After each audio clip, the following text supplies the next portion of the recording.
Se você gosta de histórias de terror, já se inscreva aqui no canal porque o vídeo de hoje é para você. Eu sou a Tainara e hoje conversarei com você sobre 10 contos de terror incríveis. Eu leio muitas histórias de terror, então eu realmente selecionei as melhores das melhores. Bom, em primeiro lugar, já vou começar falando de uma história que talvez aí ocuparia o top 3. Nessa lista eu não busquei classificar por primeiro, segundo, terceiro lugar, mas eu acho que essa aqui estaria no top 3, sim. Já começo dizendo que não é uma história muito fácil, então se você quer histórias assim totalmente de entretenimento e que não te façam pensar muito, talvez essa história não seja para você. Mas se você gosta de histórias que te fazem assim prestar total atenção, se dedicar a elas, você precisa ler O Sinaleiro, de Charles Dickens. É um conto curto, ele tem cerca de 10 páginas e aqui nós acompanhamos a história de um homem que tudo se inicia quando ele está lá no alto de uma ribanceira e aí ele vê lá embaixo um outro homem, que seria o sinaleiro, um homem que fica ali em um posto totalmente desligado do restante do mundo, no qual passa o trem, então ele tem que dar sinais, sinalizar se a pista está ok e tudo mais. E aí este homem vê o sinaleiro lá embaixo e chama ele, com o intuito de puxar uma conversa. Ele sabe que o sinaleiro, por trabalhar naquele local totalmente desligado do restante do mundo, é um homem solitário, então ele tenta ali fazer companhia, conversar e tudo mais. Só que esse sinaleiro, em vez de olhar para o lado onde esse homem está, ele olha para o outro lado, como se ele imaginasse que a voz estaria vindo de outro lugar. E aí já começa um mistério, por que que ele faz isso? Então esse homem pergunta ao sinaleiro por que que ele olhou para o outro lado de início e não para ele. E aí o sinaleiro diz que é porque algum tempo atrás ele ouviu uma voz e viu uma imagem um pouco esquisita vindo de tal lugar. E aí todo o conto vai girar em torno disso que o sinaleiro viu ou acha ter visto, diz que ele ouviu ou acha ter ouvido. Então é muito interessante e o final assim é inimaginável. Eu realmente não esperava aquele final. É realmente uma história de terror, porque vai te deixar apreensivo durante a história inteira. E o final, assim, é muito surpreendente. Nem todo conto de terror vai ter um plot twist, vai ter um grande final, mas esse aqui tem. O segundo conto de terror que eu vou indicar para vocês é A Galinha Degolada, do Horácio Quiroga. Foi uma indicação de uma amiga minha, a Poliana, e ela falou para eu ler esse conto algumas vezes, e quando eu li, eu entendi o porquê de ela falar tanto, porque é um conto, assim, sensacional. É um conto muito, muito, muito forte, sabe? Então ele traz palavras pesadas, ele traz ali cenas muito violentas, mas assim, se você gosta de terror, você vai adorar. Nesse conto, nós vamos acompanhar a história de um casal. Eles eram apaixonados, eles se casam, eles têm o seu primeiro filho e tudo ia perfeitamente bem, até que em determinado momento esse filho ele apresenta certa deficiência, como se ele tivesse perdido a capacidade de pensar. Ele fica ali podendo caminhar, podendo emitir certos sons, mas ele não pensa mais, as suas atitudes não têm mais razão, não são mais racionais. Bom, eles ficam muito tristes com isso, mas eles acreditam que foi uma infelicidade do destino que aconteceu com aquele filho. Só que já fica aquela camada de mistério de que há algo por trás disso. Bom, eles tentam ter um segundo filho. Eles têm esse filho e tudo ia maravilhosamente bem novamente. Esse filho também aparentava ser perfeito, até que em determinado momento a mesma coisa ocorre com essa criança. E aí, gente, o desenrolar dessa história é assim, meu Deus, surreal. E essa história é um pouco diferente da primeira, porque essa história ela tem essa pegada mais de terror, mas ela é mais verossímil, no sentido de que pode acontecer, sabe? No sentido mais realístico, enquanto a primeira é um pouco mais voltada ao sobrenatural. O próximo conto que eu vou sugerir a vocês é O Bebê de Tarlatana Rosa, do autor João do Rio. Esse é um autor nacional.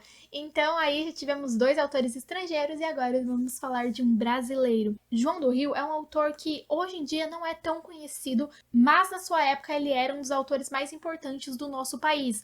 E ele não escrevia apenas contos, como se já não fosse bastante, mas ele também era um grande jornalista e cronista. Ele fez entrevistas com outros autores, outros escritores de suma importância para a época. Nesse conto, nós vamos acompanhar um grupo de amigos que está ali conversando sobre temas, assuntos aleatórios. Até que um amigo diz que vai contar a eles uma história muito inusitada que aconteceu com ele em um carnaval. No carnaval, nós sabemos que todo mundo está mascarado, está com uma fantasia, e nós não sabemos, de fato, como é essa pessoa por trás dessa máscara, por trás dessa fantasia. E é justamente sobre uma experiência nesse sentido que o narrador aqui dessa história vai tratar com seus amigos. Eu achei esse conto bizarro e é um conto bem curto, ele tem cerca de 5 páginas, mas eu gostei bastante. O próximo conto é o conto O Orla, de Guy de Maupassant, um autor francês. O Orla é um dos contos mais conhecidos do autor e é também um dos contos voltados ao insólito mais famosos da literatura de forma geral.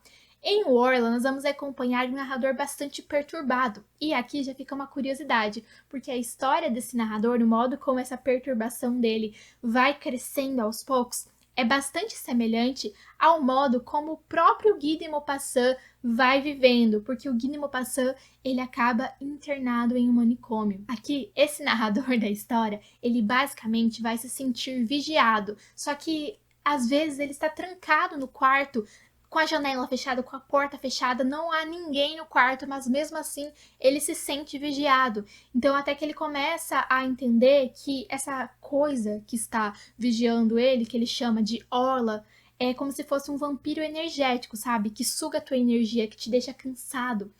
E ele seria, de certa forma, não transparente, mas ele teria uma camuflagem no espaço. E é bem interessante, como eu já mencionei para vocês, é um conto francês e é um conto importantíssimo para a literatura.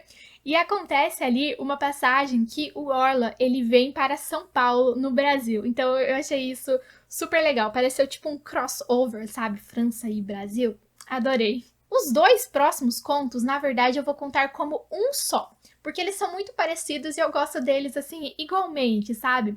O primeiro deles é o William Wilson, de Edgar Allan Poe, nosso querido autor, assim, talvez um dos maiores do gênero do terror, do mistério, da investigação. Talvez não, né? Com certeza. Em William Wilson nós vamos ter essa ideia do doppelganger, daquele gêmeo do mal, de você encontrar uma pessoa que é exatamente igual a você, só que uma é o bem, outra é o mal, sabe? Tem toda essa temática. É um conto curto também, tem cerca de 10 páginas e é um conto interessantíssimo. E o William, como o nome desse personagem, não é um nome assim aleatório, porque vejam bem, o William começa com W e termina com M. O M não parece o W ao contrário e o W não parece o M ao contrário?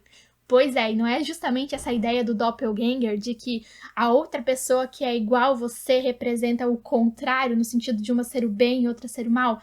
Amo essas teorias. E o outro conto que eu elenquei junto com esse é o conto Nos Olhos do Intruso, do Rubens Figueiredo, um autor brasileiro, e é um autor mais conhecido pelo seu trabalho com tradução, na verdade, então ele é conhecido porque ele costuma traduzir os russos, Tolstói, Dostoiévski. Então eu já li algumas traduções dele e gostei bastante. Então quando eu descobri que ele também escrevia literatura, eu fiquei muito curiosa para ler. Foi uma indicação da Célia, que acompanha aqui o canal de vez em quando, e que também fazia parte do clube de leitura de contos, que nós líamos ali contos de terror, e ela sugeriu essa história e eu adorei. Então também fica aí de sugestão para vocês. Esse é um conto muito complexo, sabe? Piscou, perdeu? É esse daqui. Depois, um conto aí que é considerado o precursor do fantástico na literatura, que é um conto que ele traz ali coisas de terror, mas ele não é assim aterrorizante no sentido de que não vai te deixar dormir, sabe? Que é O Homem de Areia. O Homem de Areia não é um conto tão curto, nem muito longo também, ele deve ter em torno de 20, 30 páginas, mas é um conto que ele traz tanta coisa, sabe? Eu acho que dava pra quase ser um romance ali. Nesse conto, nós vamos acompanhar a história do Natanael. Então, ele tem um trauma de infância muito forte e ele sonha muito com essa figura do Homem de Areia, que ele vem pegar as crianças que não dormem. O Freud escreve um texto a partir da leitura desse conto, sabe? É um conto que eu gosto, mas talvez eu não goste tanto dele só pelo enredo, mas também por toda a significação que ele tem dentro da literatura. Eu sempre menciono aqui no canal que eu gosto de ler os textos referências. E esse aqui estaria no top 3, assim, de contos mais importantes da literatura fantástica, então eu recomendo também. Outro conto bem interessante é o conto O Sonho, do Turgenev, que é um autor russo, e os russos são conhecidos por serem mais realistas, né? Mas aqui nós vamos ter uma literatura bem fantástica, digamos assim. A gente vai percorrer pelaquela narrativa que ora parece sonho, ora parece realidade, então é como se você estivesse dentro da mente de um personagem que está vivendo esse momento de perturbação. E eu também gostei muito de conhecer esse lado do Turgenev, porque eu só tinha conhecido a sua escrita mais realista. E os 3 últimos contos dessa lista de hoje são de autoras nacionais. O primeiro deles é Os Porcos, de Júlia Lopes de Almeida. Esse não é um conto de terror no sentido de trazer vários elementos sobrenaturais, mas é um conto de terror no sentido de ele te trazer uma realidade tão dura, tão inóspita, tão insalubre, que vai te aterrorizar, que vai te deixar assustado, impactado com aquela leitura. Lembrando também que já há outros vídeos sobre Júlia Lopes de Almeida aqui no canal. Há um vídeo no qual eu sugeri os meus contos favoritos dela, há um vídeo sobre curiosidades, sobre a vida e a obra dela também. No conto Os Porcos, nós vamos ter a narrativa de uma jovem que mora em uma fazenda. A família dela é uma família de empregados dessa fazenda e ela acaba tendo um envolvimento amoroso com o filho do dono da fazenda. Só que como a família dela era muito pobre, era uma época muito diferente da nossa, muito mais difícil para mulheres, especialmente mulheres negras, nós vemos que, obviamente, esse filho do patrão não vai assumir a sua criança. E por outro lado, o pai dela, ele está extremamente revoltado com ela e com a situação. E assim, o pai dela ameaça que quando esse bebê nascer, ele dará o bebê aos porcos. E o desfecho dessa história é, tipo, assim, muito impactante. Não há como descrevê-lo, vocês precisam ler. Os dois últimos contos dessa lista são dois contos de Lígia Fagundes Telles, outra autora que sempre aparece aqui pelo canal, porque eu gosto muito da escrita dela. E o primeiro conto que eu vou sugerir é um conto menos conhecido, mas é um conto, assim, ótimo, que é o conto A Presença. Nesse conto, que também é bem curto, ele tem cerca de 5 páginas, nós vamos acompanhar a história de um jovem que ele chega a um hotel assim caindo aos pedaços, no qual ele deseja se hospedar. Nós não sabemos exatamente por que ele quer se hospedar lá, se ele vai fazer alguma coisa nas redondezas, se há algum motivo para ele estar naquele local específico, mas há certa resistência do porteiro daquele local em deixar esse jovem se hospedar. A primeira questão estranha nesse conto, e que também é a causa da resistência desse porteiro, é que naquele hotel só estão hospedadas pessoas idosas. E aí nós ficamos nos questionando se há uma razão específica para isso. Várias coisas vão acontecer durante essa breve estadia desse rapaz nesse hotel. Nós vamos nos questionar o tempo todo se são acontecimentos sobrenaturais ou não. E o desfecho também é, assim, ótimo, porque ele te mostra ali a situação, mas não esclarece, sabe? Então ficam várias questões rondando ali na sua mente. E a minha última sugestão de hoje é o conto As Formigas, também da Lígia, mas dessa vez um conto muito mais famoso, que costuma cair aí em vestibulares e provas.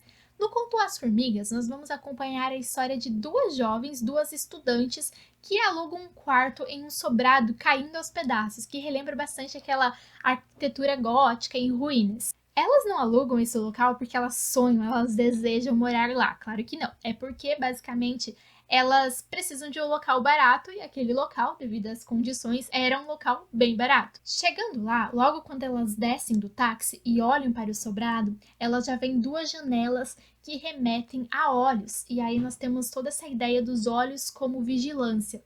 Quando elas entram no sobrado, elas conhecem essa dona da casa, que é uma mulher que remete muito à figura da bruxa, sabe? E aí, essa mulher, logo de início, isso nas primeiras linhas, diz para as meninas que sempre deixem a porta fechada, para que o gato dela não fuja.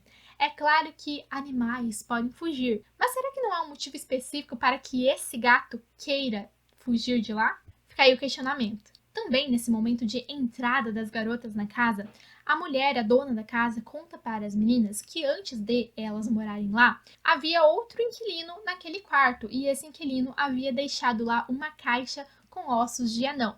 É claro que é muito estranho isso, né? Mas as meninas não acham tão esquisito porque a dona da casa diz que ele era um estudante de medicina. Então as meninas pensam que de repente esses ossos tinham a ver com seus estudos. E aí a situação bizarra vai girar em torno desses ossos, mas eu não posso contar muito não, porque é um conto bem curto. E aí, se contar qualquer coisa, já parece spoiler. E eu sei que muitas pessoas não gostam de spoiler e eu sou uma dessas pessoas que odeia, então vou parar por aqui. E contem-me nos comentários se vocês já leram algum desses contos que eu mencionei hoje, se gostaram e se também tem algum outro conto de terror para sugerir que não esteja nessa lista. É isso, não esqueçam de curtir o vídeo e se inscrever no canal se não forem inscritos. E também vou deixar aqui na tela final sugestões de outros vídeos no canal voltados ao terror que eu acho que vocês vão gostar. O primeiro deles é um vídeo no qual eu dou dicas de livros de terror, O segundo é uma narrativa, ou seja, é como se fosse um audiolivro em que eu conto uma história de terror inteira para quem gosta de ouvir. E é isso por hoje.